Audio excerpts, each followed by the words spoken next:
pregnant German shepherd was left in the jungle with her whole body infested with maggots. What the baby did next brought everyone to tears. The whimper was so faint that 5-year-old Noah almost missed it. Something in that sound, barely there like a ghost's whisper, made his tiny heart stop. If you're about to listen to this story, prepare yourself for an emotional journey that will leave you in tears. Don't forget to like, share, and let us know in the comments where you're watching from. Noah wasn't supposed to wander into the jungle edge behind their small village home. His mother Emma had told him 1,000 times to stay within sight of their weathered front porch. But the afternoon sun had cast strange dancing shadows between the trees, and Noah was nothing if not curious.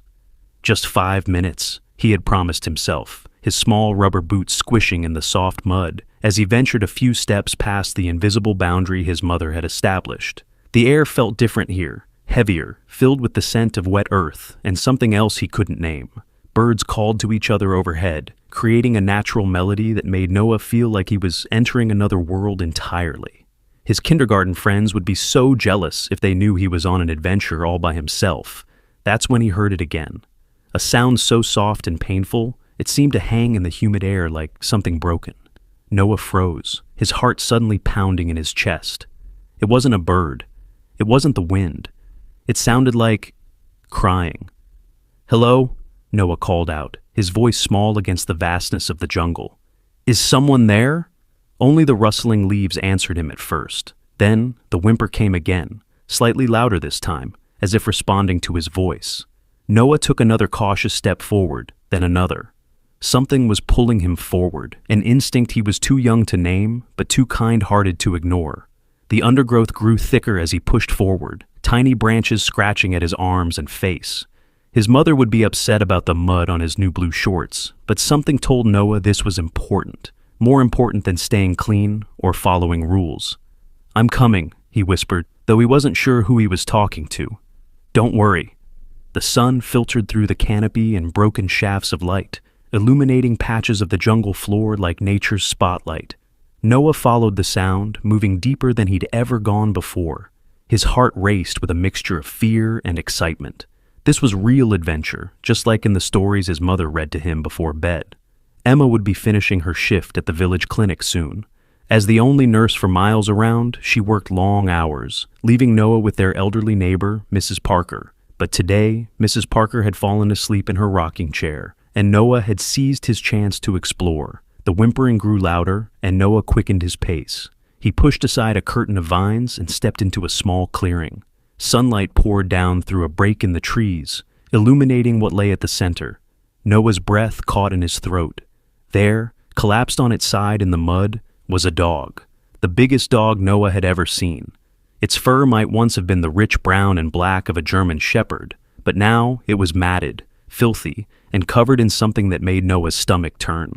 The dog's swollen belly rose and fell with labored breaths. Its eyes, half closed in exhaustion or pain, found Noah's. "Oh," Noah whispered, frozen in place. "Oh no." The dog, a female, Noah realized, remembering the pregnant stray cat his mother had helped last spring, made no move to get up. She just watched him, eyes filled with a pain Noah couldn't understand, but could somehow feel in his own chest. Noah took a small, cautious step forward.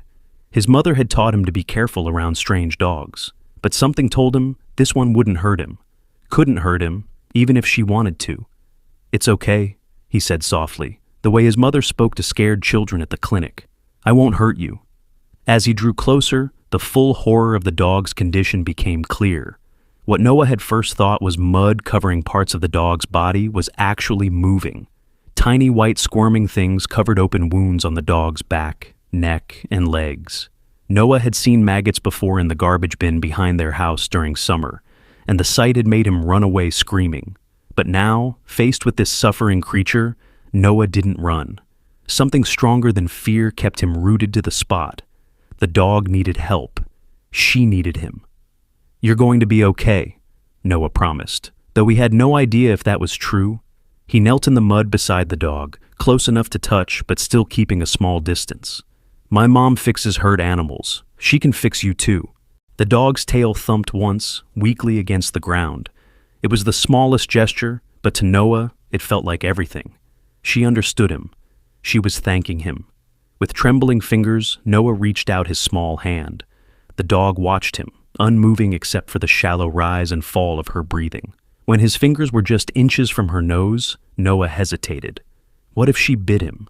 What if those squirming things jumped onto his skin? But the dog just blinked slowly, her eyes never leaving his.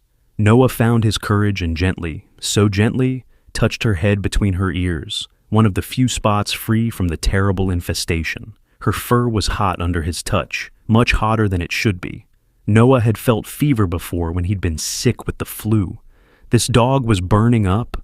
"I'll get help," Noah whispered. "I promise." As if understanding his words, the dog made an enormous effort. Despite her weakness, despite her pain, she lifted her head slightly and extended her tongue. The gentle lick against Noah's small hand was barely more than a whisper of touch, but it sent a shock through his entire body. In that moment, something changed in Noah. The fear vanished completely, replaced by a fierce, protective feeling he'd never experienced before. This wasn't just any dog. This was his dog now, and he would save her. "I'll call you Luna," Noah said suddenly, the name coming to him from nowhere. "Like the moon, because I found you in the dark." Luna's eyes seemed to brighten for just a moment at the sound of her new name. Her tail thumped once more against the ground. Noah looked around frantically, trying to figure out what to do. He couldn't leave Luna here, but he wasn't strong enough to carry such a big dog, especially in her condition. And if those squirming things were hurting her, wouldn't moving her make it worse? "I need to get Mom," he said, more to himself than to Luna. "She'll know what to do." But as Noah started to rise, Luna made a pitiful sound, half whine, half moan. Her eyes, suddenly wide with fear, pleaded with him not to go. "I'll come back," Noah promised. "I have to get help." Luna's breathing quickened, her entire body trembling. It was as if she understood what he was saying and was terrified of being abandoned again. Because that's what had happened, Noah suddenly realized with a clarity beyond his years. Someone had brought Luna here and left her to die. The thought filled him with an anger he didn't know he could feel. Who would do such a terrible thing? Who would leave a sick, pregnant dog alone in the jungle? Noah sank back down beside Luna, his mind racing. Their village was small, just 20 minutes by foot from the edge of the jungle. If he ran, he could be home in 10 minutes, grab his little red wagon, and be back to Luna in another 10. But would she still be here? Would she still be alive? "I have to go get something to carry you," Noah explained, stroking Luna's head gently. "I'll be super fast. Super fast. And then I'll take you somewhere safe." Luna's eyes remained fixed on him, filled with a trust that broke his heart and strengthened his resolve all at once. Noah stood up slowly, keeping his hand on Luna's head until the last possible moment. "I promise I'll come back," he whispered, backing away. "I promise." With one last look at the suffering dog, Noah turned and ran. His little legs carried him as fast as they could through the jungle, retracing his steps with a desperation that made him careless of the branches that scratched his face and arms. Nothing mattered except getting help for Luna. As he burst out of the jungle's edge and into the familiar clearing behind his house, Noah saw with relief that his mother's old blue car wasn't in the driveway yet. Mrs. Parker was still asleep on the porch, her soft snores carrying on the afternoon breeze. Noah had time. His red wagon sat beside the shed, partially covered with an old tarp. Noah dragged it out, checking that the wheels still turned properly. It wasn't big enough for a dog Luna's size, especially not with her swollen belly, but it was all he had. Next, Noah needed something soft for Luna to lie on. He ran into the house, straight to his bedroom, and yanked his favorite blue blanket from his bed. His mother had made it for him when he was a baby, and he still couldn't sleep without it. But Luna needed it more. What else would she need? Noah's young mind worked furiously. Water, food, medicine. But what kind of medicine helped dogs with those awful white worms? Noah didn't know, but his mother would. Until then, he needed to get Luna somewhere safe. The old shed at the very edge of their property had been abandoned for years. Noah wasn't supposed to play there because his mother said the floor might give way, but he'd snuck in several times and found it perfectly solid. There were cobwebs and dust, but it was dry and hidden from view. Perfect. Noah filled an old plastic bowl with water, grabbed a half-empty box of his breakfast cereal — dogs could eat cereal, right? — and carefully arranged everything in his wagon along with his precious blanket. Then, casting one nervous glance at Mrs. Parker's still sleeping form, he set off back toward the jungle, pulling his wagon behind him. The return journey seemed to take forever. The wagon caught on roots and rocks, slowing Noah's progress. Sweat ran down his face, and his arms ached from the strain, but he didn't stop. Luna was waiting for him. Luna needed him. When he finally pushed through the last of the underbrush into the small clearing, Noah's heart nearly stopped. Luna was exactly where he'd left her, but her eyes were closed. She wasn't moving. "Luna!" he cried out, abandoning his wagon and rushing to her side. "Luna! Wake up!" At the sound of his voice, Luna's eyelids fluttered. She was alive, but barely. Relief washed over Noah like a wave. "I brought help," he said, returning to the wagon and dragging it closer. "I'm going to take you somewhere safe." Getting Luna into the wagon was the hardest thing Noah had ever done. She was heavy, and every movement seemed to cause her pain. The maggots crawling in her wounds made Noah want to throw up, but he forced himself to ignore them. He spread his blue blanket in the wagon, then positioned the wagon as close to Luna as possible. "I need you to try to get in," Noah explained, as if Luna could understand his every word. "Just a little bit, and I'll help you." Whether by miracle or desperate instinct, Luna seemed to comprehend. With what must have been agonizing effort, she dragged herself partially onto the blanket. Noah helped as much as his small body would allow, pushing and lifting until somehow, incredibly, Luna was lying in the wagon, her large body taking up every inch of space. The handle of the wagon felt impossibly heavy now, but Noah gritted his teeth and pulled. The wagon moved an inch, then another. Luna whimpered as the movement jostled her wounds, but her eyes remained fixed on Noah with that same unwavering trust. "We're going on an adventure," Noah told her, forcing cheerfulness into his voice despite his straining muscles. "To a secret hideout. No one will find us there." The journey back through the jungle was slow and torturous. The wagon caught on everything, and several times Noah had to stop and rest, his little arms burning with exertion. But each time, he looked back at Luna's trusting eyes and found the strength to continue.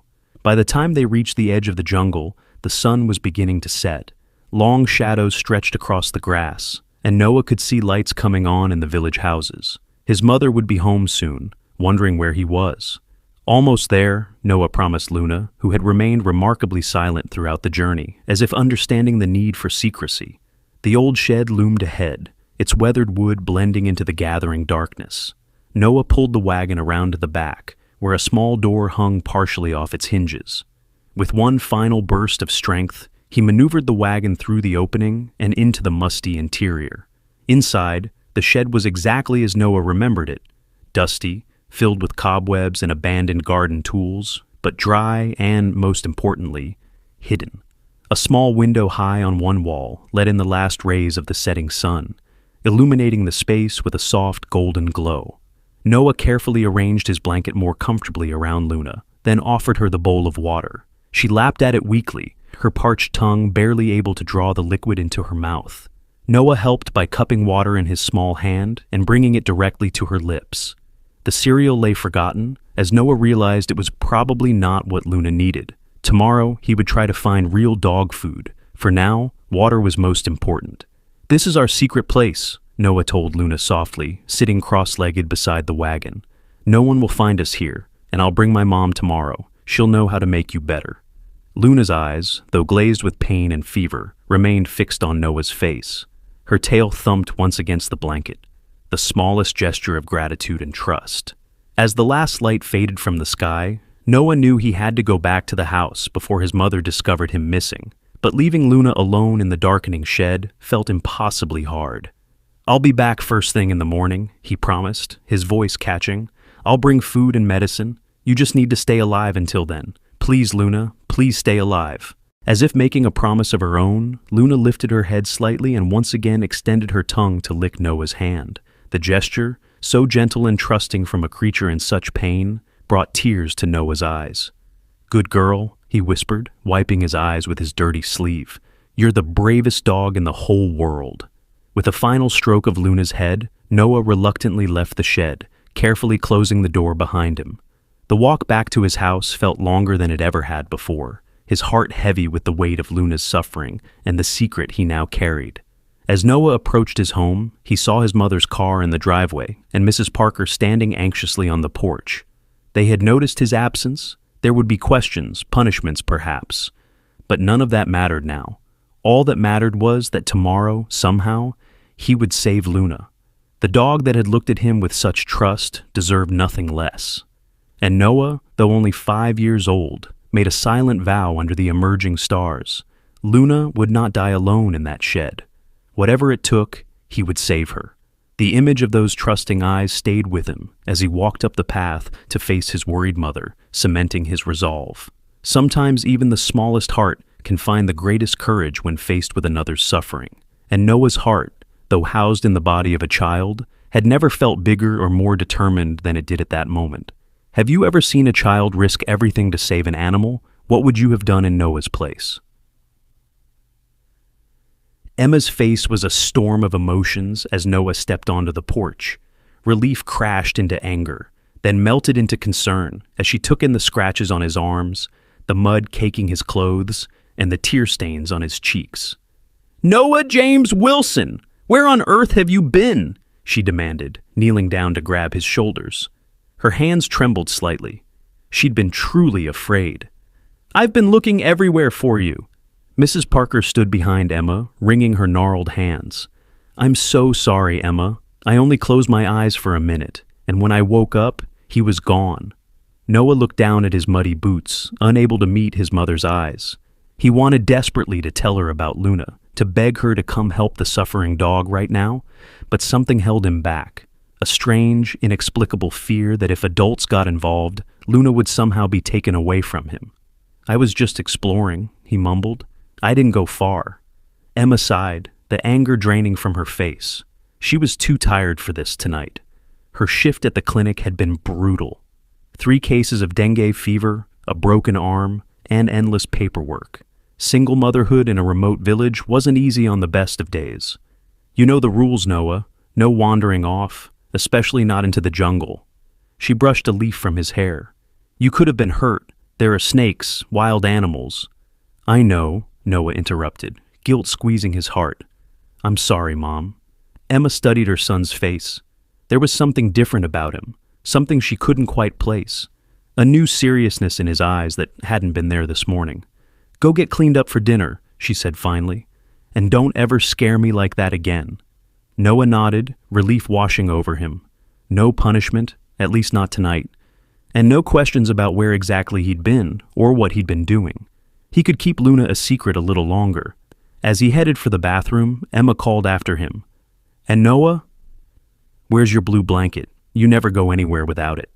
Noah froze, his heart suddenly pounding. He'd left his precious blanket with Luna, the blanket he'd slept with every night of his life. I guess I forgot it," he stammered, trying to sound casual. "It's okay. I don't need it tonight." Emma's eyebrows shot up in surprise, but she didn't push the issue. "Well, that's new. Okay then."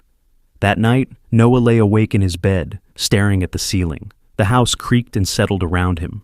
Familiar sounds that usually lulled him to sleep. But tonight, sleep wouldn't come. All he could think about was Luna, alone in the dark shed, sick and afraid. Was she still alive? Was she in pain? Was she wondering if he'd abandoned her, just like whoever had left her in the jungle? Outside his window, rain began to fall, light at first, then heavier. Noah's heart sank. The old shed had holes in the roof. Luna would get wet. He slipped out of bed and crept to his bedroom door, listening. His mother's soft snores came from her room across the hall. She was asleep, the deep sleep of someone who'd worked a 12-hour shift. Noah knew what he had to do. He pulled on his rubber boots, grabbed his raincoat, and silently opened the back door. The rain hit him immediately, cold and insistent. But Noah didn't hesitate. He dashed across the yard, splashing through puddles, his small flashlight beam bouncing wildly ahead of him. When he reached the shed, he paused, suddenly afraid of what he might find inside. What if Luna was dead? What if she had somehow managed to leave? "Luna," he called softly, pushing open the door. A weak thump answered him, Luna's tail against the bottom of the wagon. She was alive. Noah shined his flashlight inside. Luna lay where he had left her, still curled on his blue blanket. But the blanket was damp, and water dripped steadily through a hole in the roof directly above her. She looked, if possible, even worse than before. Her breathing was shallow and rapid, and her eyes were glazed with fever. "Oh, Luna," Noah whispered, kneeling beside her. "I'm so sorry." He looked around the shed frantically, trying to figure out how to keep her dry. An old tarp lay folded in the corner. Noah dragged it over and, standing on a wobbly stool, managed to hang it above Luna, diverting the worst of the drips. Luna watched him work, her eyes following his movements. When he was done, Noah sat beside her, stroking the parts of her body that weren't covered in maggots. "I couldn't sleep without you," he told her. "I was worried." Luna's ear twitched slightly, as if in acknowledgement. "You need medicine," Noah continued, "and real food, and—" he swallowed hard, "and someone who knows how to help you better than me." Luna's eyes met his, and Noah made a decision.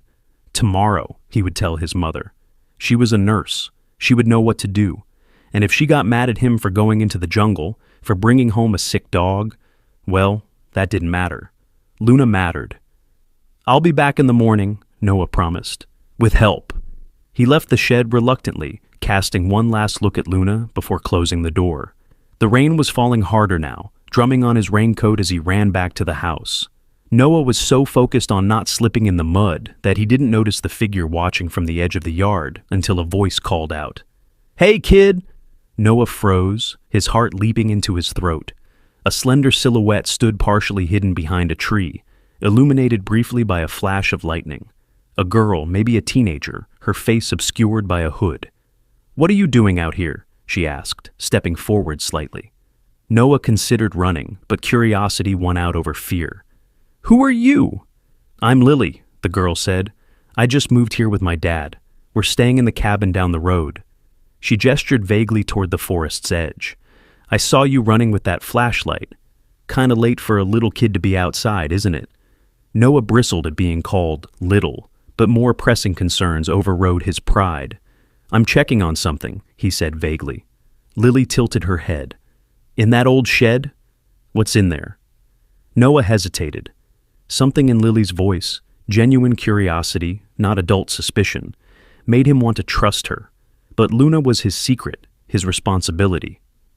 "Why are you out here?" he countered. Lily shrugged. "Couldn't sleep. New place, weird sounds, plus my dad." She trailed off, then changed the subject. "So, what's in the shed that's so important you're checking on it in the middle of a rainstorm?" Noah bit his lip, weighing his options. Maybe an older kid could help. Maybe she would know something about dogs that he didn't. "If I show you," he said slowly, "you have to promise not to tell anyone. Not your dad, not my mom, no one." Lily's eyes widened with interest. "Cross my heart," she said, making the gesture. Noah led her back to the shed, his flashlight beam wobbling across the muddy ground. He opened the door slowly, suddenly nervous about how Luna might react to a stranger. "Luna," he called softly, "I brought a friend." Lily peered into the shed, then gasped as Noah's flashlight illuminated Luna's still form. "Oh my God," she whispered, stepping inside. "Is that a German shepherd? What happened to it?" "Her," Noah corrected. "Her name is Luna. I found her in the jungle. Someone left her there to die." His voice caught on the last word. Lily knelt beside the wagon, her face pale in the flashlight's glow. "These are maggots," she said, gesturing to Luna's wounds. "And she's pregnant." She looked up at Noah. "How long has she been here?" "Since this afternoon," Noah said. "I was going to tell my mom tomorrow." Lily nodded slowly. "Good. She needs a vet, like yesterday." She reached out cautiously and stroked Luna's head. Luna's eyes flickered toward her, watchful but not afraid. "She likes you," Noah said, a hint of jealousy in his voice. Lily smiled slightly. "I have a way with animals." She examined Luna more closely, her hands gentle as they moved over the dog's body. "She has a fever, and she's dehydrated. Do you have any more water?" Noah shook his head. "Just what's in that bowl. I'll bring more tomorrow." "She might not make it till tomorrow," Lily said bluntly, then immediately softened her tone when she saw Noah's stricken face. "But we'll do what we can tonight. I have some stuff at home that might help. Can you stay with her for like 20 minutes while I run back?" Noah nodded eagerly, hope blooming in his chest. "You're going to help her?" "I'll try," Lily said, standing up. "Keep her warm and talk to her. Animals understand more than people think." After Lily left, Noah sat cross-legged beside Luna, telling her stories about school, about his friends, about the time he found a turtle in their yard and kept it in a box until his mother made him release it. "But you're different," he told Luna. "You need me, and now we have Lily too." Luna's eyes stayed fixed on his face, as if she was absorbing every word. True to her word, Lily returned in less than half an hour, a backpack slung over her shoulder. She was soaked from the rain, but her eyes were bright with determination. "Okay," she said, kneeling beside Luna and opening her backpack. "I brought some stuff." Noah watched in amazement as Lily pulled out a water bottle, a small first aid kit, a bag of beef jerky, and several clean towels. "How do you know what to do?" he asked, as Lily began tearing the beef jerky into tiny pieces and soaking them in water. "My mom was a vet tech before." Lily hesitated. "Before she died. I used to help at the clinic sometimes." "Oh," Noah said softly. "I'm sorry about your mom." Lily nodded once, acknowledging his sympathy without looking up. "Can you hold Luna's head up a little? I want to see if she'll eat this." Noah gently cradled Luna's head as Lily offered the soggy jerky. To their delight, Luna managed to swallow a few pieces. "Good girl," Lily murmured. "That's the way." Next, Lily examined Luna's wounds more carefully. "The maggots are actually helping, in a weird way," she explained. "They're eating the dead tissue, but she's got an infection too. That's why she has a fever." From her first aid kit, Lily pulled out a small bottle of hydrogen peroxide. "This might hurt her a little, but it'll help clean the wounds the maggots aren't in." As she worked, Lily told Noah about herself.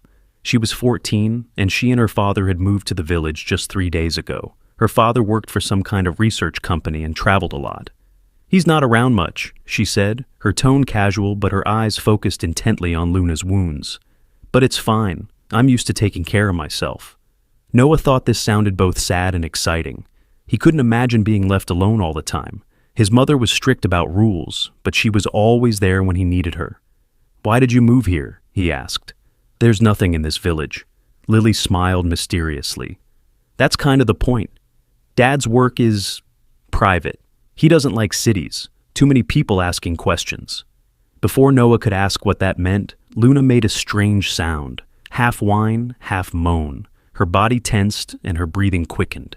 "What's happening?" Noah asked, panic rising in his throat. Lily's eyes widened. I think she might be going into labor." "Now?" Noah squeaked. "Maybe, or it could just be pain from her wounds." Lily bit her lip. "We really need to get her to a vet." "There's no vet in our village," Noah said. "The closest one is in the city, and that's 2 hours away." Lily ran a hand through her damp hair, thinking. "Okay, here's what we'll do. In the morning, you tell your mom about Luna. She's a nurse, right? Better than nothing. I'll meet you back here at sunrise with more supplies." "What if Luna has her puppies tonight?" Noah asked. "Then we'll deal with it," Lily said firmly. "But one step at a time, okay?" Noah nodded, suddenly feeling much younger than his 5 years. This was bigger than anything he'd ever faced before. "I have to go back to my house now," he said reluctantly. "If my mom finds out I'm gone—" "Go," Lily urged. "I'll stay a little longer and make sure Luna's comfortable." Noah hesitated. "You promise you'll be back in the morning?" "First light," Lily confirmed. "Now go get some sleep." Noah gave Luna one last gentle pat before heading back into the rain. The house was still dark and quiet when he crept inside, his boots leaving muddy tracks he was too tired to clean up. As he crawled into bed, still in his damp pajamas, Noah felt a mix of fear and hope. Luna was sicker than he had realized, maybe even dying. But now he had help. Lily seemed to know so much more than he did. Tomorrow, they would tell his mother, and Luna would get the care she needed. With that comforting thought, Noah finally drifted off to sleep, dreaming of Luna running healthy and strong, her puppies tumbling at her feet. The next morning, Noah woke with a start, sunlight streaming through his window. He'd overslept. Panic seized him as he threw off his covers and raced to get dressed. Had Lily already gone to the shed? Was Luna okay? He was so focused on these thoughts that he didn't notice the unusual sounds coming from the kitchen until he was halfway down the hallway. Voices, his mother's and someone else's, engaged in intense conversation.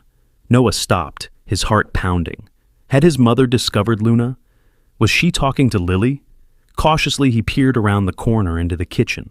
Emma sat at the table, still in her nurse's scrubs from an early morning shift, a cup of coffee clutched in her hands. Across from her sat a man Noah had never seen before, tall, with close-cropped gray hair and a stiff posture that reminded Noah of soldiers in movies. "Absolutely certain it was one of ours," the man was saying, his voice low and intense. Emma shook her head. "I'm not certain of anything, Mr. Gray. All I know is someone reported seeing a dog matching that description near the jungle edge yesterday. If it is your missing animal, it sounds like it's in bad shape." Noah's blood ran cold. They were talking about Luna. But how? Who had reported seeing her? "It's critically important that we recover the animal," Mr. Gray said, leaning forward. "It's part of a research program. Very valuable." "I understand," Emma replied. "But as I said, I haven't seen it myself. The village is small. If there's a stray dog around, especially a German shepherd, someone will spot it again." Noah backed away silently, his mind racing. This man was looking for Luna. He had called her valuable and part of a research program. Was he the one who had abandoned her in the jungle when she got sick? Without waiting to hear more, Noah slipped out the back door and ran toward the shed. He had to warn Lily. They needed to hide Luna somewhere else before this Mr. Gray found her. As Noah rounded the corner of the house, he collided with something, or someone, solid enough to send him sprawling in the dirt. "Whoa there, kiddo," a voice said. "What's the rush?" Noah looked up, squinting against the morning sun, to see a girl in a bright yellow raincoat, her dark hair pulled back in a ponytail. For a moment, he didn't recognize her in the daylight. "Lily!" he gasped, scrambling to his feet. "There's a man in our kitchen talking about Luna. He's looking for her." Lily's casual smile vanished, replaced by a look of intensity that seemed too old for her face. "What man? What did he say?" Noah quickly repeated what he'd overheard.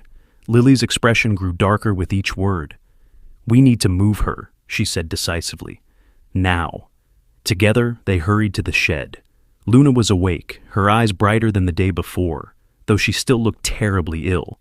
The maggots continued their gruesome work in her wounds, but some of the smaller injuries looked cleaner thanks to Lily's care the night before. "She looks a little better," Noah said hopefully. Lily nodded, but her attention was focused on Luna's collar, which Noah hadn't noticed before beneath the matted fur.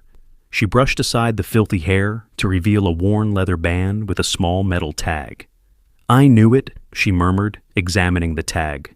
"The ID's been scratched out, but look at this symbol." Noah peered at the tiny engraving, a stylized M with what looked like lightning bolts on either side. "What does it mean?" he asked. Lily's expression was grim. "It means we were right. Someone brought Luna here and left her to die on purpose. She wasn't just abandoned, she was discarded." "But why?" Noah asked, his young mind struggling to understand such cruelty. "I have a guess," Lily said, her voice hard. "And if I'm right, this Mr. Gray isn't here to help Luna. He's here to make sure she never tells her secrets." "Dogs can't talk," Noah pointed out reasonably. Lily almost smiled. "Not with words, but their bodies can tell stories all the same." She looked at Luna's swollen belly. "And I think the real story is in what she's carrying." As if on cue, Luna whimpered, her body tensing suddenly. She shifted on the blanket, trying to find a comfortable position that didn't exist. Lily's eyes widened. "Noah, I think it's happening. The puppies are coming." Noah felt a rush of excitement mixed with terror. "Now, what do we do?" "First, we move her somewhere safer," Lily said firmly. "I know a place, but we need to hurry." What secrets could Luna be hiding? And who is Mr. Gray, really? Stay tuned. The small abandoned cabin Lily had discovered stood deeper in the forest, almost invisible among the thick trees and undergrowth. Getting Luna there had been a Herculean task for the two children. The wagon couldn't navigate the narrow, overgrown path, so they had fashioned a makeshift stretcher from the tarp and two sturdy branches. Luna had been surprisingly cooperative during the move, as if she understood the urgency. Now she lay on a bed of leaves and Noah's blanket in the musty one-room cabin. Her breathing labored as her body prepared for birth. "I don't know much about delivering puppies," Lily admitted, kneeling beside Luna and gently stroking her head. But animals have been doing this without help for thousands of years. We just need to make her comfortable and keep her calm." Noah nodded, though his heart was pounding with fear. Luna looked so weak, so tired. Would she have the strength to deliver her puppies? "Should we still tell my mom?" he asked. "She might be able to help." Lily's face darkened. "Not until we know more about this Mr. Gray. If he's from the same place that abandoned Luna." She didn't finish the thought. Outside, the forest hummed with morning sounds, birds calling, insects buzzing, leaves rustling in the gentle breeze. Inside the cabin, time seemed to slow as Luna's labor progressed. She panted heavily, her eyes sometimes focusing on the children, sometimes staring at nothing. "What's taking so long?" Noah whispered after what felt like hours. "Birth takes time," Lily said, trying to sound more confident than she felt. "And she's weak from her injuries and the infection." As the morning wore on, Luna's condition seemed to worsen. Her breathing became more labored, and a new, more frightening sound occasionally escaped her throat, a low, keening whine that made Noah's skin prickle with fear. "She's dying, isn't she?" he asked finally, his voice small. Lily didn't answer immediately. When she did, her voice was carefully controlled. "She's very sick, Noah. The infection, the dehydration, the stress of giving birth. It's a lot for any dog to handle, even a strong one." Tears welled in Noah's eyes. "We have to do something. We can't just let her die." Lily looked torn. "If we get your mom involved, this Mr. Gray might find out. And if he's who I think he is—" "Who do you think he is?" Noah demanded. Lily took a deep breath. "I think he works for Meridian Labs.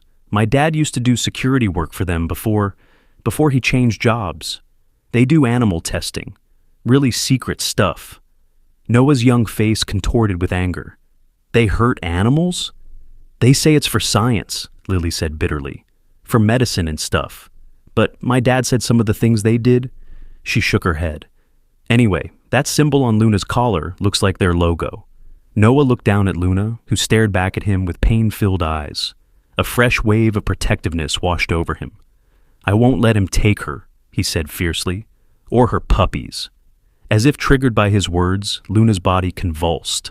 A low, guttural moan escaped her throat, and her eyes widened in pain or panic or both. "It's happening," Lily said, her voice tight with anxiety. "The first puppy is coming." Noah had seen kittens being born once, when his friend's cat had a litter under the porch. But this was different. Luna was so weak, and the puppy seemed to be having trouble coming out. "Something's wrong," Lily muttered. "The puppy's stuck or, I don't know." Luna whined again, a sound so full of pain that Noah had to fight back more tears. "We have to help her." Lily bit her lip, thinking hard. "Okay, I'm going to try to help the puppy out, but Luna might not like it. You need to keep her calm. Talk to her. Hold her head." Noah immediately moved to Luna's head, cradling it gently in his small hands. "It's okay, Luna," he whispered. "Lily's going to help. You're going to be okay." Luna's eyes fixed on his, trusting despite her pain. Noah kept talking, nonsense words mostly, his voice a soothing murmur as Lily worked at the other end. "I can see it," Lily said after a tense moment. "The head is out, but the shoulders are stuck. I'm going to try to gently pull." Noah held his breath, still stroking Luna's head. Luna whined once more, her body tensing, and then Lily made a small sound of triumph. "Got it! The puppy's out." Noah wanted to look, but was afraid to let go of Luna. "Is it okay?" he asked anxiously. There was a pause, then the most wonderful sound, a tiny, high-pitched squeak. "It's alive!" Lily confirmed, her voice thick with emotion. "A little girl. She's so small, but she's breathing." Relief flooded through Noah, making him lightheaded. "You did it, Luna! You're a mama!" Luna's tail thumped weakly against the blanket, her eyes never leaving Noah's face. But there was no time to celebrate. Her body tensed again almost immediately. "There's another one coming," Lily warned, "and I think more after that. German shepherds usually have big litters." The next two puppies came more easily, slipping into the world with less struggle than the first. Both were females like their sister, tiny bundles of damp fur that Lily carefully cleaned with strips torn from her t-shirt. "3 girls," she announced, arranging the puppies close to Luna's belly, where they immediately began rooting for milk. "They're all breathing and seem okay, just really small." Noah finally allowed himself to look. The sight of the puppies, so impossibly tiny and vulnerable, brought fresh tears to his eyes. "They're beautiful," he whispered. Luna seemed to rally a bit after the puppies began nursing, some ancient maternal instinct giving her strength, but her eyes remained glazed with fever, and her breathing was still too shallow, too fast.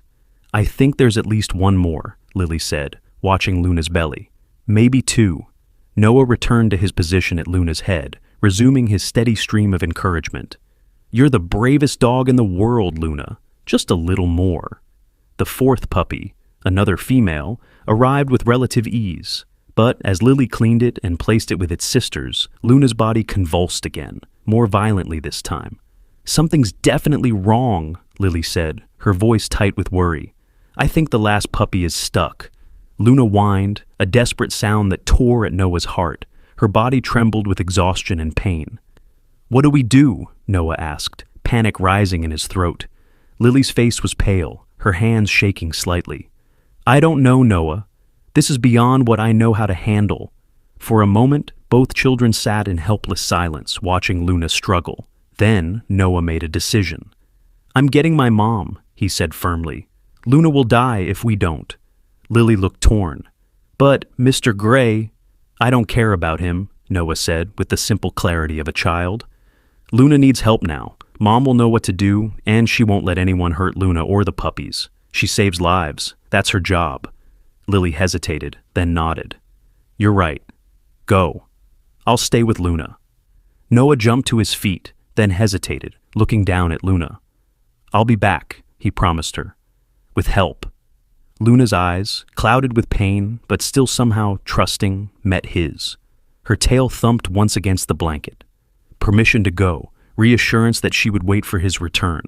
Noah ran like he'd never run before, branches whipping his face, roots threatening to trip him at every step. The distance to his house, which had felt so long carrying Luna on the stretcher, now seemed endless. Finally, the trees thinned, and he burst out of the forest at the edge of his yard. To his relief, he saw his mother's car in the driveway. Mr. Gray's vehicle, a sleek black SUV, was gone. Noah burst through the front door, gasping for breath. "Mom! Mom! I need help!" Emma appeared from the kitchen, alarm written across her face. "Noah! What happened? Are you hurt?" She rushed to him, checking him for injuries. "Not me," Noah panted. "Luna, she's having puppies, but something's wrong. She's really sick, and the last puppy is stuck, and she might die if you don't help her." Emma's brow furrowed in confusion. "Luna? Who's Luna? Noah, what are you talking about?" So Noah told her everything, finding Luna in the jungle, hiding her in the shed, meeting Lily, moving Luna to the cabin after overhearing Mr. Gray. The words tumbled out in a desperate rush, and Emma listened without interrupting, her expression shifting from confusion to concern to determination. "And now she's dying, Mom," Noah finished, tears streaming down his face. "Please help her. Please." Emma was already reaching for her medical bag. "Show me where she is. Quickly." Relief made Noah's knees weak. His mother wasn't angry. She was going to help. "What about Mr. Gray?" he asked as they headed for the door. "He wants to take Luna back." "But they hurt her, Mom. They left her to die." Emma's face hardened. "No one is taking that dog anywhere except to a proper vet once she's stable. Now, let's go." The journey back to the cabin seemed to take forever, even though Emma moved through the forest with surprising speed for an adult. When they finally arrived, Lily looked up from Luna's side, her face streaked with tears. "The last puppy still won't come," she said without preamble, "and Luna's getting weaker." Emma knelt beside the dog, her nurse's training kicking in as she quickly assessed the situation. Her hands moved expertly over Luna's body, checking vital signs and examining the birth canal. "She's in septic shock from the infection," Emma said grimly. "And yes, there's definitely another puppy, but it's not positioned correctly." Noah watched his mother's face anxiously. "Can you help her?" Emma took a deep breath. "I'll try. I've assisted with difficult births before, but usually with human babies, not puppies. The principle is similar, though." She looked at Lily. "I'll need clean water, as clean as you can get it, and those strips of cloth you've been using." Lily nodded and dashed outside to the small stream that ran near the cabin. Emma turned to Noah. "In my bag, there's a small blue case with syringes. Bring it to me." Noah rummaged through his mother's medical bag, finding the case and bringing it to her. Emma selected a syringe and a small vial of clear liquid. "This is a broad-spectrum antibiotic," she explained as she drew the liquid into the syringe. "It might help fight the infection. It's not ideal for dogs, but it's better than nothing." With practiced ease, Emma administered the injection. Luna barely flinched, her energy focused entirely on the struggle happening within her body. Lily returned with water, and Emma washed her hands thoroughly. "Now comes the hard part," she said, positioning herself at Luna's rear. "I'm going to have to reach in and try to reposition the puppy. Luna might not like this, so I need you both to keep her calm." Noah and Lily moved to Luna's head, stroking her and murmuring reassurances. Luna's eyes, glazed with pain and exhaustion, found Noah's. The trust in them made his throat tight with emotion. "You're going to be okay," he whispered. "Mom's going to save you and your last puppy." Emma worked with quiet concentration, her face set in lines of determination. Luna whimpered occasionally, but remained remarkably still, as if she understood that this human was trying to help. "I've got it," Emma said, after what seemed like an eternity. The puppy was turned sideways. "I think I can guide it out now." Noah and Lily held their breath as Emma continued to work. Luna gave one final, exhausted push, and the last puppy, a small male, slid into the world. Unlike his sisters, this puppy didn't immediately squirm or squeak. He lay motionless in Emma's hands, tiny and still. "Is he—" Noah couldn't finish the question. Emma didn't answer. Instead, she began gently rubbing the puppy with a cloth, stimulating his tiny body. "Come on, little one," she murmured. "Breathe." The seconds stretched, each one an eternity of hope and fear. Then, just when Noah was about to give up, the tiny puppy twitched. A moment later, a weak, high-pitched squeak broke the silence. "He's alive!" Lily exclaimed, tears streaming down her face. Emma smiled, the relief evident in her eyes. "He is. He's the smallest of the litter, and he had the hardest journey, but he's fighting." She placed the tiny male next to his sisters at Luna's belly. Luna, exhausted but seemingly aware that her final puppy had survived, weakly curled her body around her babies. "What about Luna?" Noah asked anxiously. "Is she going to be okay?" Emma's smile faded slightly. "She's very weak, Noah. The birth took what little strength she had left, and that infection is serious. She needs antibiotics specifically for dogs, proper wound care for those maggot infestations, fluids." "But you can help her, right?" Noah pressed. "Like you just help the puppy?" Emma sighed, then straightened her shoulders. "I'm going to do everything I can. First, we need to get her and the puppies somewhere safer, where I can properly treat her." "We can't take her to our house," Noah said immediately. "That man might come back, Mr. Gray." Emma's expression hardened. "Yes, we need to talk about him. Lily, what do you know about Meridian Labs?" Lily looked surprised that Emma was asking her directly. "Not much, just what my dad told me. They do research, some of it with animals. They're very secretive." "And you think Luna came from there? Because of the symbol on her collar?" Lily nodded. "Yes. And because Mr. Gray showed up looking for her right after she escaped or was dumped." Emma was quiet for a moment, thinking. There have been rumors about that place for years. Nothing concrete, just whispers. Strange animal sightings in the forest. Unusual security measures for a supposed agricultural research facility. She looked down at Luna and her puppies. Whatever the truth is, one thing is clear. They left this dog to die, and now they want her back. "We can't let them take her," Noah said fiercely. "We won't," Emma assured him. "But we need to be smart about this. Mr. Gray knows I'm aware of a dog being spotted, but he doesn't know we have her. We need to keep it that way until Luna is stronger and we figure out what's really going on." "Where can we take her?" Lily asked. Emma thought for a moment. "I have a friend doctor, Patel. He runs the veterinary clinic in the city, but he also has a small farm about 20 minutes from here. He's away at a conference for the next few days, but he gave me a key to feed his cats. We could take Luna there." Hope bloomed in Noah's chest. "A real doctor for animals? That's perfect. He'll have medical supplies we can use until he returns," Emma continued. "And the farm is isolated off the main road. Mr. Gray won't think to look there." "But how do we get Luna there?" Lily asked practically. "She can barely move, and now she has 5 puppies." My car, Emma said. We'll have to risk bringing her to the edge of the forest where I can drive up. I have blankets in the trunk we can use to keep her and the puppies warm.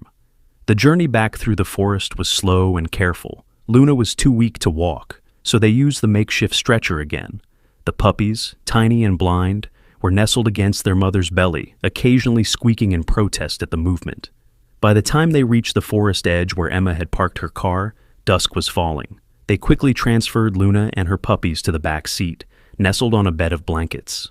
Noah and Lily squeezed in on either side, keeping the puppies safe during the drive.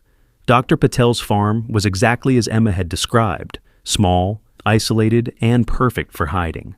The main house was locked up, but a spacious barn stood open, clean and well-maintained. Inside, they found a small room that seemed to be used as an examination space, with a metal table and cabinets full of veterinary supplies. "This is better than I hoped," Emma said, opening cabinets and checking supplies. "He has everything we need." They made Luna comfortable in a clean stall filled with fresh straw. The puppies nestled against her. Emma immediately set to work, cleaning Luna's wounds properly, administering antibiotics meant for dogs, and setting up an IV drip for fluids. "The maggots actually did her a favor," she explained as she worked.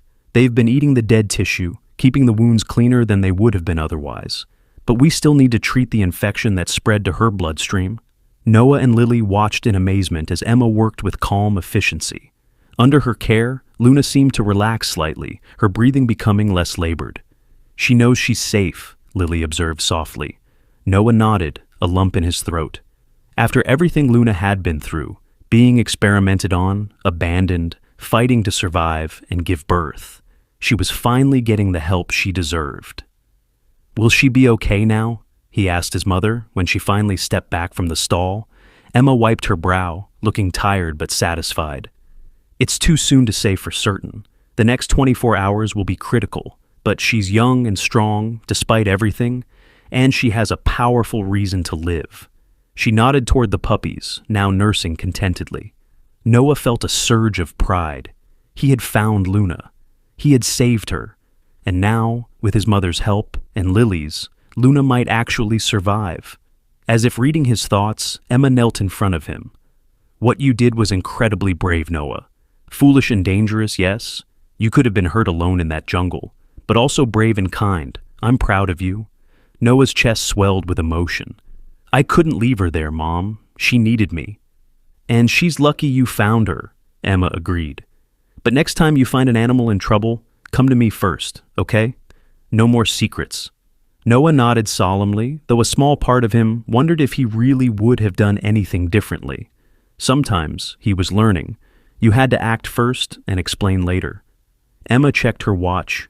"I need to get back to the village for a few hours. I have patients to see at the clinic, and I don't want Mr. Gray to get suspicious if we're all missing. Lily, can your father manage without you for the night?" Lily's face clouded briefly. "He's away on business. He won't notice." Emma's expression softened with concern, but she didn't press. "All right then, you two will stay here with Luna. I've shown you how to monitor the IV and her temperature. Call me immediately if anything changes." She handed Lily her cell phone. "The reception isn't great out here, but it should work if you go outside." After Emma left, Noah and Lily settled in for their vigil. The barn was comfortable enough, with a small battery-powered lamp providing light as darkness fell. They took turns checking Luna's temperature and making sure the puppies were nursing properly. "Why do you think they were experimenting on her?" Noah asked softly as they watched Luna sleep, her puppies snuggled against her. Lily shrugged. "I don't know for sure, but I've been thinking about what makes Luna special." She gestured toward the puppies. "Maybe it's not Luna they're interested in. Maybe it's what she was carrying." Noah looked at the tiny puppies with new concern. "You think they did something to the puppies, even before they were born?" "Maybe," Lily said. "There are scientists who try to change animals by messing with their DNA, their building blocks. Make them smarter, stronger, different." Noah felt a chill run down his spine. He looked at the puppies more closely, but they looked like normal puppies to him. Tiny, pink-nosed, and perfect. "But they're just baby dogs." "For now," Lily said mysteriously. "But what if they grow up to be something else? Something more?" The thought was both fascinating and terrifying. Noah remembered the intensity in Mr. Gray's voice when he'd said Luna was valuable and part of a research program. What if Lily was right? Then we definitely can't let Mr. Gray find them, he said firmly. They fell silent, lost in their own thoughts as they watched over their charges. Outside, the night deepened, stars appearing in the clear sky. Inside the barn, Luna slept, her breathing steadier now, her body finally beginning to heal. Noah must have dozed off eventually, because he awoke with a start to the sound of a vehicle approaching. Panic shot through him as he scrambled to his feet, heart pounding. "Lily!" he whispered urgently, shaking her awake. "Someone's coming!" Lily was instantly alert, moving to the small window that overlooked the driveway. "It's your mom," she said with relief. "She's back!" Noah sagged with relief. "I thought it might be Mr. Gray." "He doesn't know we're here," Lily reminded him. "We're safe." Emma entered the barn, looking tired but relieved to find everything under control. "How is she?" she asked, moving immediately to check on Luna. "Better, I think," Noah said.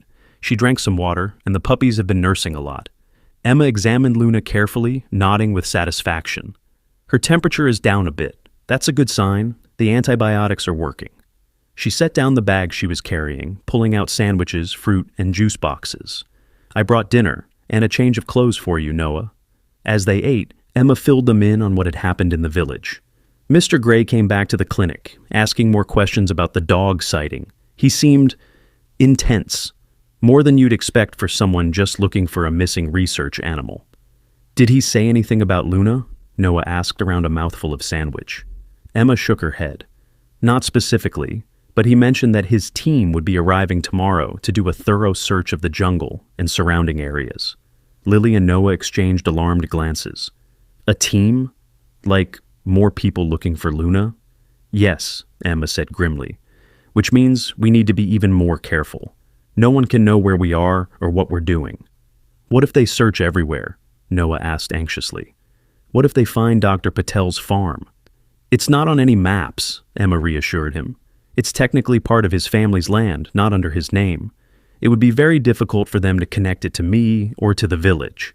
Noah wasn't entirely convinced, but he trusted his mother. If she said they were safe here, then they probably were. As they finished eating, Emma checked Luna once more, adjusting her IV and applying fresh ointment to her wounds. "She's definitely improving," she said. "Her body is strong, despite everything it's been through." Noah moved closer to the stall, watching as the smallest puppy, the little male who had almost died, nuzzled against his mother's belly. "What will happen to them?" he asked. "When Luna's better, I mean." Emma sighed. "That's complicated, Noah. They can't go back to Meridian Labs, that's for certain. But keeping them might not be safe either, especially if what Lily suspects is true and there's something unusual about the puppies. "We could hide them," Noah suggested. "Keep them secret." 5 growing puppies and their mother?" Emma said gently. "That's not easy to hide, especially in our small house." Noah's face fell. He had been imagining Luna and her puppies living with them, becoming part of their family.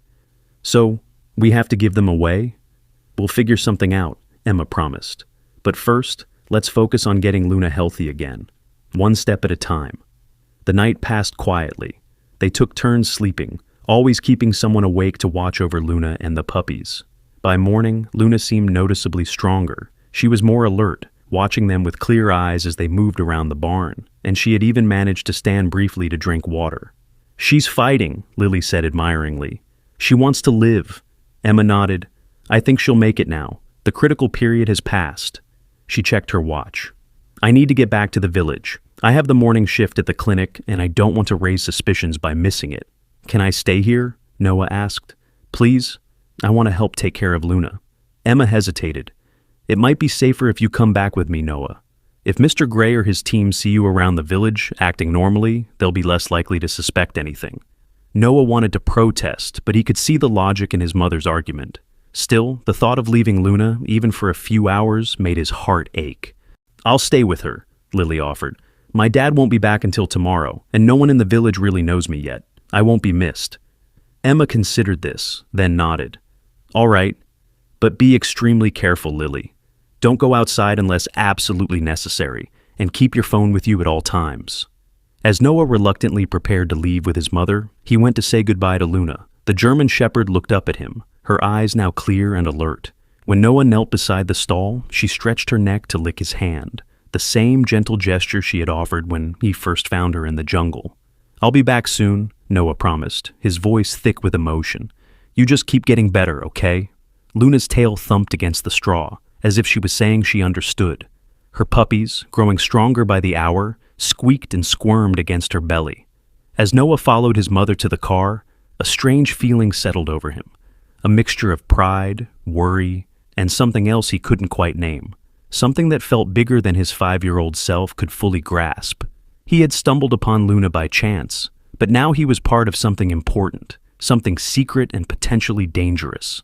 Looking back at the barn one last time before getting into the car, Noah made a silent vow. Whatever happened next, he would protect Luna and her puppies, no matter what. If you were Noah, what would you name the 5 puppies? The runt who almost didn't survive deserves a special name, don't you think? The village seemed unnervingly normal when Noah and Emma returned. People went about their business, children played in the dusty streets, and life continued as if there wasn't a secret drama unfolding just miles away. But Noah noticed things he hadn't before. The black SUV parked outside the small hotel, men in khaki uniforms moving with a purposeful air that set them apart from the villagers, whispered conversations that stopped when he and his mother walked by. "There are more of them now," Noah whispered to his mother as they walked toward the clinic. Emma nodded almost imperceptibly. "Act normal," she murmured. "You're just a little boy going to spend the day at the clinic while your mom works, nothing more." Noah tried his best, but it was hard to pretend that everything was ordinary when he felt like he was carrying such an important secret. At the clinic, Emma set him up in the small break room with books and coloring materials, instructing him not to leave the building without telling her. The morning dragged by. Noah could hear his mother talking with patience, her voice calm and professional as always. But he also heard other voices occasionally, deeper, more authoritative. And once, he was certain he recognized Mr. Gray's clipped tones. Shortly before noon, the break room door opened, and Noah looked up expecting to see his mother. Instead, Mr. Gray stood in the doorway, his gray eyes scanning the room before settling on Noah. "Hello there," he said, his voice friendly enough, but with an underlying coolness that made Noah's skin prickle. "You must be Emma's son." Noah nodded, his throat suddenly dry. "Yes, sir." Mr. Gray stepped into the room, closing the door partially behind him. He was tall and fit, with close-cropped hair and a face that might have been handsome if not for the hardness around his eyes. "I hear you like to explore the jungle," Mr. Gray said casually, taking a seat across from Noah. "Is that right?" Noah's heart pounded, but he remembered his mother's advice. Act normal. "Sometimes," he said with a shrug, "Mom doesn't like me to go too far." "Wise woman, your mother," Mr. Gray agreed. "The jungle can be dangerous, all sorts of things hiding in there." He leaned forward slightly. "In fact, I'm looking for something that might be hiding there right now. A dog, a German shepherd. Have you seen anything like that in your explorations?" Noah forced himself to meet Mr. Gray's eyes. "No, sir. I haven't seen any dogs in the jungle." It wasn't exactly a lie. He hadn't seen Luna in the jungle for days now. She was safely hidden at Dr. Patel's farm. Mr. Gray studied him for a long moment, his eyes cold and assessing. Then he smiled, though the expression didn't reach his eyes. "Well, if you do see anything, you'll let me know, won't you? This dog is very important to my research, very valuable." The door opened fully then, and Emma stood there, her face carefully composed, but her eyes flashing with barely concealed anger. "Mr. Gray, I wasn't aware you needed to speak with my son." Mr. Gray stood smoothly. "Just making conversation, Nurse Wilson. Getting to know the locals." He nodded to Noah. "Remember what I said, young man." After he left, Emma closed the door and knelt in front of Noah. "What did he ask you?" she whispered urgently. Noah repeated the conversation, pride swelling in his chest, when his mother nodded approvingly at his answers. "You did well, Noah. Very well. But this confirms what I was afraid of. They're watching us. Maybe because I asked too many questions about Meridian Labs yesterday." "What do we do?" Noah asked anxiously. Emma thought for a moment. "We stick to the plan. After my shift, we'll go home like normal. Then, once it's dark, we'll slip out to check on Luna and Lily. The rest of the day crawled by with excruciating slowness. Noah tried to occupy himself with books and drawing, but his mind kept returning to Luna, the puppies, and the growing threat from Mr. Gray and his team. Finally, Emma's shift ended, and they walked home through the village. Noah could feel eyes on them, Mr. Gray's men, watching from parked vehicles or street corners. The feeling made his skin crawl. At home, Emma prepared dinner as usual, and they ate at their small kitchen table, making forced conversation about normal things. School, the weather, a new book Noah was reading. Anyone listening would think it was just another evening in the Wilson household. As night fell, Emma drew the curtains and turned on the television, setting the volume slightly higher than usual. "Time for bed, Noah," she said loudly, for the benefit of anyone who might be watching the house. In Noah's bedroom, with the door closed, she whispered, "We'll wait an hour, then slip out the back. I'll leave a note in case someone checks on us, that I got called to an emergency at the clinic." Noah nodded, his heart racing with anticipation and fear. An hour had never passed so slowly. He lay in bed, fully dressed under the covers, listening to the distant sounds of the television and the occasional car passing by outside. When Emma finally opened his door and beckoned, Noah was on his feet instantly. They moved silently through the darkened house, out the back door, and across the yard to the small path that led into the forest behind their property. Only when they were deep among the trees did Emma turn on her flashlight. "Stay close," she whispered. "The path to Dr. Patel's farm branches off about half a mile ahead." They walked in tense silence, every snapping twig or rustling leaf making them freeze momentarily. The moon was just a sliver in the sky, providing little light through the thick canopy. Noah stayed so close to his mother that he occasionally stepped on her heels. "Sorry," he whispered after the third time. Emma reached back and squeezed his hand reassuringly. "It's okay. We're almost to the turnoff." Just as she said this, a beam of light cut through the darkness ahead of them. Emma instantly doused her flashlight and pulled Noah behind a large tree. "Don't move," she breathed in his ear. Noah's heart hammered so loudly he was sure it could be heard for miles. The light grew brighter as whoever was carrying it came closer. Then voices reached them. Men's voices, speaking in low, efficient tones. "Grid pattern, 20 meters apart. Radio if you find anything." "Copy that. How far do we go?" "All the way to the river if necessary. Mr. Gray wants that dog found tonight." Noah felt his mother's hand tighten on his shoulder. They were searching the forest, searching for Luna, and they were between them and Dr. Patel's farm. For several tense minutes, they remained frozen behind the tree, as the searchers spread out through the forest. The lights of their flashlights danced between the trees, sometimes coming alarmingly close to their hiding spot. Finally, the lights and voices began to move away, heading deeper into the forest.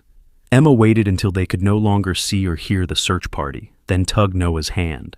"Change of plan," she whispered. "We can't risk the main path. We'll have to circle around, use the creek bed. It's longer, but safer." The detour added nearly an hour to their journey, much of it spent splashing quietly through a shallow creek to avoid leaving tracks. Noah's feet were freezing, and his legs ached with fatigue, but he didn't complain. Luna needed them. When they finally reached Dr. Patel's farm, they approached cautiously, scanning for any sign of Mr. Gray's men. The property seemed quiet, the barn where they had left Luna and Lily dark and still. Emma knocked softly on the barn door. 3 quick taps, then 2 slow ones, the signal they'd arranged with Lily. After a moment, the door cracked open and Lily's face appeared, pale in the darkness. "Thank goodness," she breathed, pulling the door wider to let them in. "I was getting worried." Inside, a single battery-powered lamp created a small circle of warm light. In its glow, Luna lay in her stall, her 5 puppies nestled against her. Noah rushed to them immediately, relief washing over him as Luna raised her head to greet him, her tail thumping weakly against the straw. "She's doing so much better," Lily reported as Emma checked Luna's vital signs. "She's eating a little, and the puppies are nursing well. Even the little runt is stronger." Emma nodded, satisfaction evident in her expression. "The infection is responding to the antibiotics. Her temperature is almost normal now." She stroked Luna's head gently. "You're a fighter, aren't you, girl?" "We saw Mr. Gray's men in the forest," Noah said. keeping his voice low, as if the searchers might somehow hear him, even at this distance. "They're looking for Luna." Lily's expression darkened. "They've been searching all day. I could hear vehicles on the main road, and twice I saw flashlights in the distance." "They want her badly," Emma mused, her brow furrowed in thought. "And I think I know why." She reached into her pocket and pulled out a folded piece of paper. "I did some research today between patients. Meridian Labs isn't just any research facility. They have government contracts, military contracts." Lily's eyes widened. "Military? Like weapons and stuff?" "Not exactly," Emma said grimly. "More like enhanced assets. At least, that's the euphemism they use in the one document I could find online. They're trying to create animals with special abilities." "Like superpowers?" Noah asked, his imagination immediately conjuring images of dogs with laser eyes, or the ability to fly. Emma almost smiled. "Not quite that dramatic. More like enhanced intelligence, strength, sensory perception. Animals that could be used for military operations."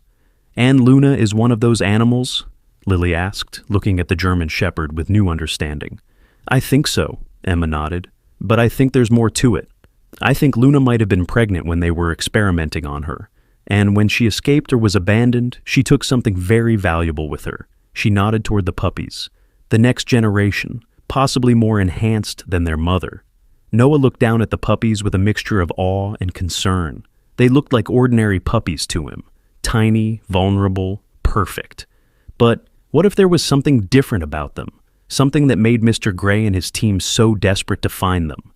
"We can't let them take them back," he said firmly. "We won't," Emma assured him. "But we need a better plan than just hiding here. Sooner or later, they'll expand their search. They might find this place." "Where can we go?" Lily asked. "If they have government backing, they have resources, connections."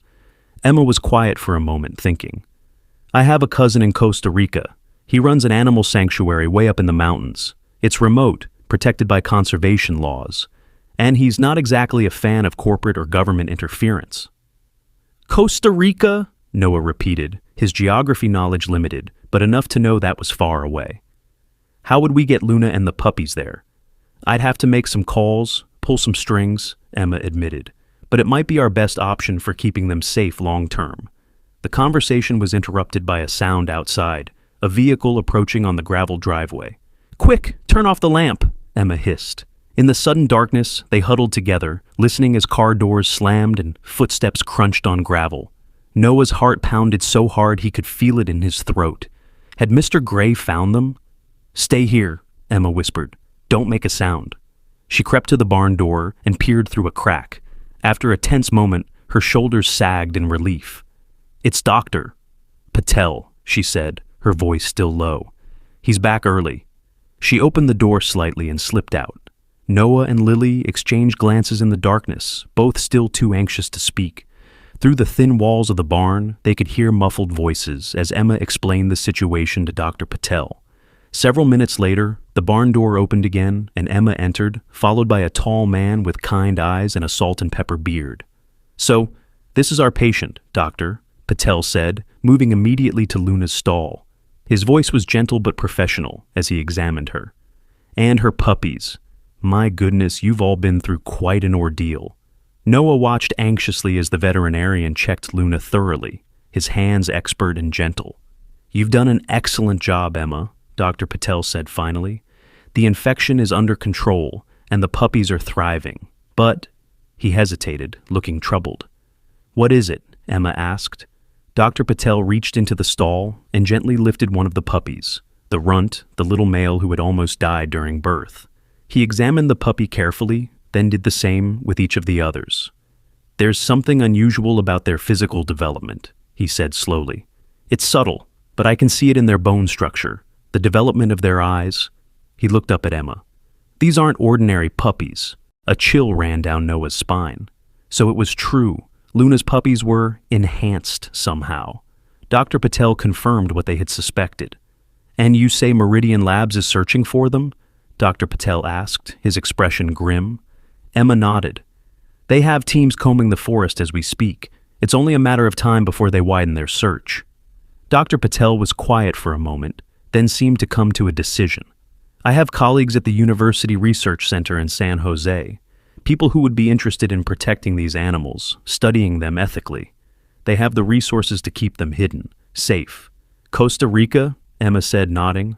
I was thinking the same thing. But how do we get them there? We can't exactly put a dog and 5 puppies on a commercial flight, especially not with Meridian Labs potentially monitoring airports' borders. I might have a solution, Doctor, Patel said slowly. I'm supposed to be shipping some medical supplies to the research center next week. Custom-built crates, temperature-controlled. With some modifications, they could transport living cargo instead. Noah listened as the adults formulated a plan, his young mind struggling to keep up with the complexities. Fake paperwork, alternate routes, trusted contacts. It sounded like something from a spy movie, not real life in his small jungle village. What about us? Lily asked suddenly. If we help Luna escape, won't Mr. Gray come after us, especially if he figures out we've been hiding her? It was a sobering question, one that Noah hadn't considered. His mother's face tightened with concern. You and Noah will be safe, she said firmly. You're children. They wouldn't dare harm you, and they'll have no proof that we helped, only suspicions. Once Luna and the puppies are safely away, Mr. Gray will have no reason to stay in our village. Noah wasn't entirely convinced, but he trusted his mother. If she said they would be safe, then they would be. The night wore on as they refined their plan. Dr. Patel would prepare the special shipping crates, modifying them to safely transport Luna and her puppies. Emma would create a false medical emergency that required her to take Noah to the city, a perfect cover for transporting the dogs to the shipping facility. Lily would help coordinate from the village, keeping an eye on Mr. Gray's team. It will take 3 days to prepare everything, Dr. Patel said as dawn approached. Can you keep Luna and the puppies hidden here until then? Emma nodded. We'll take turns staying with them. Between the 3 of us, we can make sure someone is always here. As the first light of morning filtered through the barn windows, Noah sat beside Luna's stall, watching as the puppies nursed.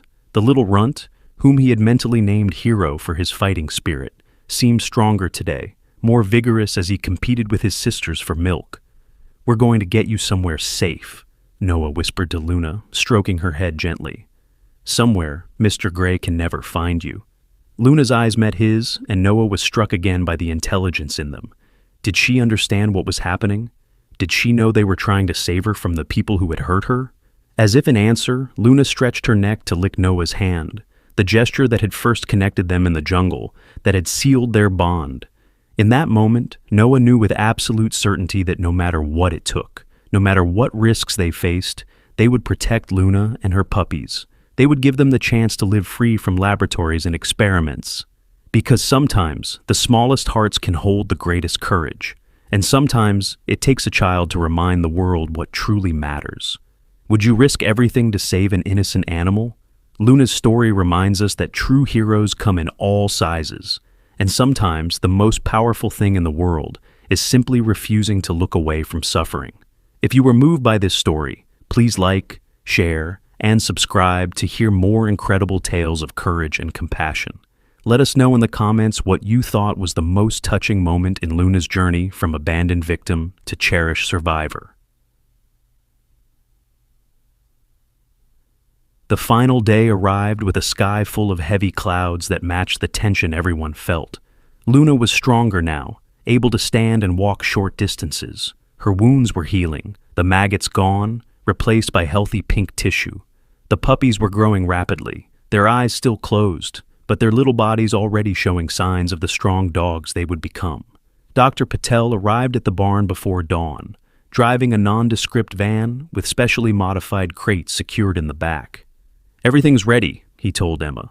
The paperwork, the transport arrangements, we just need to get them to the shipping facility without being detected. Noah helped carefully transfer Luna and her puppies into the specially designed crate. It was spacious and comfortable, lined with soft blankets and equipped with water dispensers. Luna went willingly, seeming to understand that these humans meant safety for her and her babies. I'll see you at the rendezvous point, Dr. Patel told Emma. Be careful. My contacts say Meridian's people have set up checkpoints on the main roads out of the area. Emma nodded grimly. We'll take the old logging road. It adds an hour, but it's less likely to be watched. As Dr. Patel drove away with their precious cargo, Noah felt a mixture of relief and anxiety. Luna was on her way to safety, but the most dangerous part of their plan was still ahead. "Let's go home and pack a few things," Emma said, taking Noah's hand. "Remember, we're just going to the city because you have a doctor's appointment. Nothing suspicious." They walked back through the forest as dawn broke, the rising sun painting the sky in shades of pink and gold. The beauty of it struck Noah as strangely incongruous with the tension they were living under. When they reached the edge of their property, Emma suddenly stopped, her hand tightening on Noah's. "What's wrong?" he whispered. Emma didn't answer immediately, her eyes fixed on their house. Then Noah saw it too, the black SUV parked in their driveway, and the tall figure of Mr. Gray standing on their porch. "He's waiting for us," Emma murmured. "He suspects something." Noah's heart raced with fear. "What do we do?" Emma thought quickly. "We stick to our story. We've been at the clinic for an early morning emergency. You weren't feeling well, so I brought you with me rather than leaving you alone." They approached the house with forced casualness, though Noah's legs felt like jelly with each step. Mr. Gray turned as they came up the path, his cold smile making Noah's skin crawl. "Nurse Wilson," he said smoothly. "And young Noah, out for an early morning walk?" "Emergency at the clinic," Emma replied, her voice remarkably steady. "One of the village elders had chest pains. False alarm, thankfully." Mr. Gray's eyes narrowed slightly. "Interesting. My men have been watching the clinic since dawn. They didn't report seeing you there." A chill ran down Noah's spine. They'd been caught in a lie already. But Emma didn't miss a beat. "We use the back entrance. I keep a key for emergencies. Quieter that way. Doesn't disturb the other patients."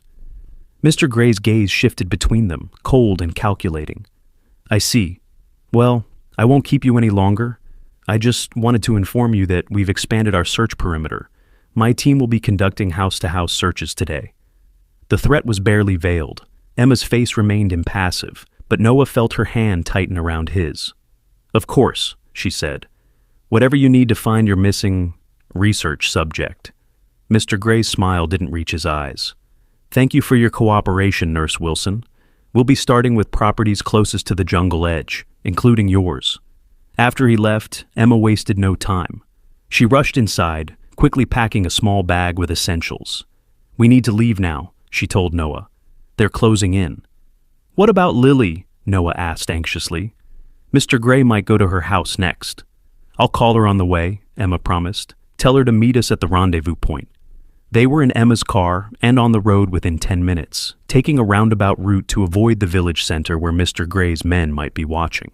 As they drove, Emma called Lily, quickly explaining the situation. "I'm already at the meeting point," Lily told them. "My dad came home early this morning. He was asking weird questions about where I've been. I think he might be working with them, Mom." Emma's face paled. "Stay hidden. We'll be there in 40 minutes." The old logging road was rough and overgrown, jostling them as Emma drove as fast as she dared. Noah clutched the door handle, his mind racing with fears and questions. What if they were too late? What if Mr. Gray had somehow tracked Dr. Patel? What if they never made it to the rendezvous point? "It's going to be okay," Emma said, as if reading his thoughts. "Luna and the puppies will be safe. We just need to get through today." The rendezvous point was an abandoned gas station 20 miles outside the village, long since closed when the new highway was built. As they pulled into the cracked parking lot, Noah spotted Dr. Patel's van parked behind the dilapidated building, partially hidden from the road. Lily emerged from the shadows as they approached, her face drawn with worry. "They're still inside," she said, nodding toward the van. "But we have a problem. There's a checkpoint on the main road to the city. They're stopping every vehicle." Emma's expression hardened with determination. "Then we'll have to find another way." Dr. Patel joined them, his usual calm demeanor strained by stress. "There's an old farm track that leads to the river," he suggested. "From there, my friend can take us downriver by boat to the next town. We can bypass the checkpoints entirely." It was risky, adding hours to their journey, but they had no choice. Quickly they transferred to Dr. Patel's van, Emma leaving her car behind with the keys hidden under the seat. Lily would return for it later, creating the impression that Emma and Noah had simply gone to the city as planned.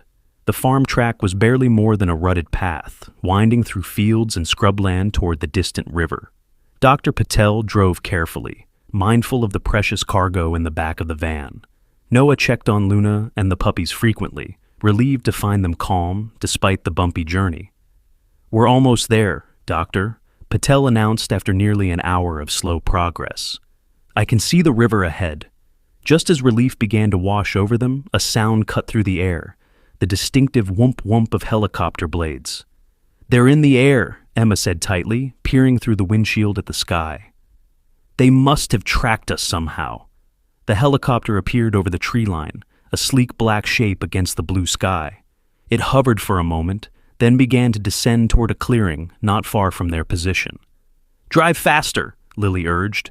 "We can make it to the river before they reach us." Dr. Patel accelerated as much as the rough track would allow, the van bouncing violently over ruts and stones. Noah held onto Luna's crate, trying to keep the puppies from being jostled too much. They reached the riverbank just as men began pouring out of the helicopter in the distance. A small motorboat was tied to a rickety dock, an elderly man standing beside it with an anxious expression. "Quickly," he called as they pulled up. "They're coming!" Transferring Luna and the puppies to the boat was a frantic operation. The crate was heavy, and the dock swayed alarmingly under their weight. But somehow, they managed it, securing the crate in the center of the boat. "Go with them," Emma told Noah, helping him into the boat. "I'll stay with Dr. Patel and Lily. We'll lead them away from the river." "No," Noah protested. "I want to stay with you." Emma cupped his face in her hands. "Listen to me, Noah. Luna trusts you. She needs you to stay with her, to keep her calm during this journey. This is the most important job, and only you can do it." Tears welled in Noah's eyes, but he understood. He had started this journey with Luna. He needed to see it through to the end. "I'll meet you in the city tonight," Emma promised, kissing his forehead. "Be brave, my little hero." The boat's engine sputtered to life, and they pulled away from the dock. Noah watched through tear-blurred eyes as his mother, Dr. Patel, and Lily climbed back into the van and drove away, intentionally leaving tracks that would lead Mr. Gray's men away from the river. The old man piloting the boat, introduced simply as Miguel, steered them smoothly into the current. "Down low," he instructed Noah. "Stay out of sight until we're around the bend." Noah crouched beside Luna's crate, watching as the riverbank slid by. He could hear shouts in the distance, the sound of vehicles approaching. Had his mother and the others gotten away safely? Would Mr. Gray's men spot the boat? Then they rounded a bend in the river, and the sounds faded. The forest closed around them, thick and green and sheltering. They had escaped, for now. The journey downriver took several hours, the boat moving steadily with the current. Miguel spoke little, focusing on navigating the occasional rapids and shallow spots. Noah spent the time comforting Luna, talking softly to her and the puppies, promising them safety and freedom. By late afternoon, they reached the small river town where the next stage of their journey would begin. Miguel tied up at a private dock behind a warehouse, where another man waited with a truck. "All clear," the man told Miguel. "The shipping containers are ready." Noah helped transfer Luna and the puppies to the truck, his young body aching with fatigue, but his determination unwavering. They drove through back streets to a small shipping facility on the outskirts of town, where specially marked containers waited to be loaded onto ships bound for Costa Rica. "Your mother and friends arrived safely," the facility manager told Noah as they prepared Luna's shipping crate for the final leg of the journey. "They'll meet you at the research center in Costa Rica." Relief washed over Noah like a wave. They had done it. Luna and her puppies would soon be on their way to safety, far from Meridian Labs and Mr. Gray's clutches. "I'll never forget you," Noah promised, his voice breaking. 3 weeks later, Noah stood on the porch of a small house nestled in the Costa Rican mountains, watching as Luna and her puppies played in a large fenced enclosure. The puppies had grown incredibly fast, faster than normal puppies, Doctor. Patel's colleagues confirmed, and were already showing signs of the extraordinary intelligence Meridian Labs had engineered into their DNA. But here, under the protection of the University Research Center, they would be studied with care and compassion, not treated as weapons or tools. They would have space to run, nature to explore, and people who valued their well-being above any scientific breakthrough. "No regrets?" Emma asked, joining Noah on the porch. The ordeal had changed her too. She'd taken a position at the research center's medical facility, leaving their village life behind. Noah shook his head.